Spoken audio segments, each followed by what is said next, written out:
All right, Michael, Ruppert, welcome to the Keiser Report. Great. It's great to be here. Thank you. All right. Is the Gulf of Mexico oil spill what peak oil looks like?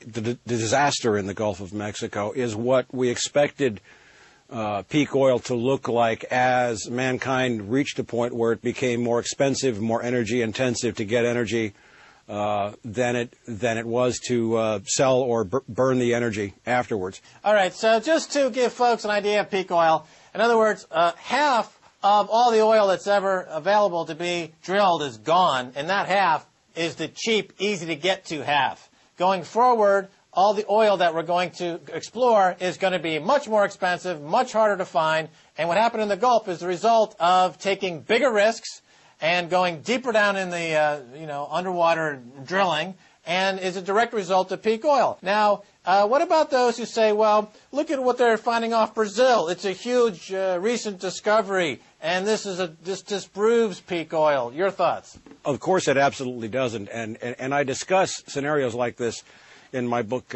Confronting Collapse, and that's because we live in an infinite growth economic paradigm where major corporations that trade their stock publicly, the media corporations, have a vested interest in making everybody believe it's okay and they can go on consuming and burning oil. In a classic example, and Brazil is one, the so-called Carioca discovery made headlines around the world, and people said, oh, there might be 300 billion barrels of oil down here. Well, the world's using 1 billion barrels about every 12 days.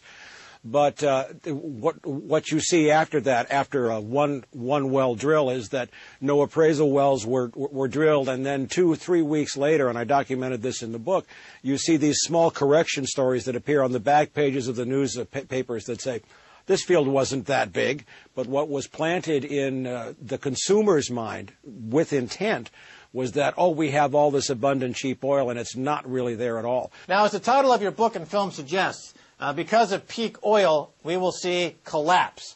Tell us a little bit more about this. How and when? The collapse that I refer to is the collapse of human industrial civilization. There are 5 billion people on the planet today who did not exist until mankind started using oil. The world's population was stable at about 1.5 billion people until we started using oil roughly at the turn of the last century. There's 10 calories of hydrocarbon energy in every calorie of food consumed in the industrialized world. If you take away that energy, the oil and natural gas, oil, of course, is all plastics, pesticides, it's in your toothpaste, cosmetics, everything else, then you cannot support that population level. Now, where my work has been unique, my first book is in the Harvard Business School library, is that I combine a very detailed analysis of a hopelessly corrupt economic paradigm. It's not just that the books are cooked in a couple of companies, they're cooked everywhere. We're seeing that in Europe. But I combine the economic corruption and the infinite growth paradigm with the lack of energy, and that's where we run into real problems. In the documentary Collapse, which is doing very well, what I say clearly is that printed money represents the ability to do work. Oil is the ability to do work, and the symbol, the paper money, is worthless without the energy to back it up. That's the conundrum.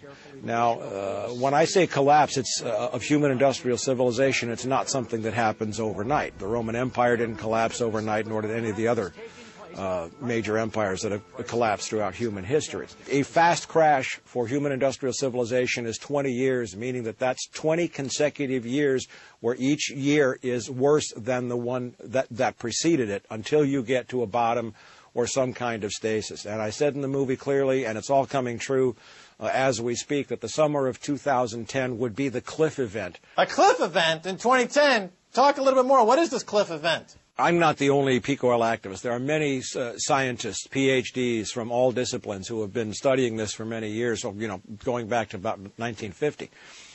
And what everyone has foreseen was an event called the bumpy plateau, which would happen when oil prices rose to a certain point and spiked, which we saw in the summer of 2008 with $147 a barrel oil. And then you would stumble along a bumpy plateau where oil price rises would shut down economic activity, and then prices would drop, and you'd have a little increase in economic activity, and you would follow this until the point in time when you left the bumpy plateau and started an irreversible downslope. Our bumpy plateau roughly lasted from 2005 until now.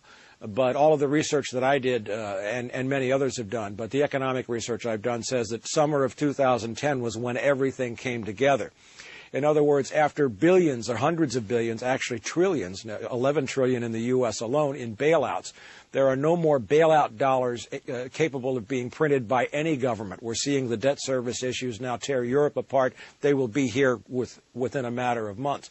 So you can't print money to get us out of this, and we will see, as a result of shortages and decline, serious price spikes this summer. I think $100 oil is a certainty before we get to September, and that will shut down the economy in short order. And then we start the irreversible downslope that we don't know how long it's going to take or what it's going to look like when we get there, and that's what my new venture, CollapseNet, is all about.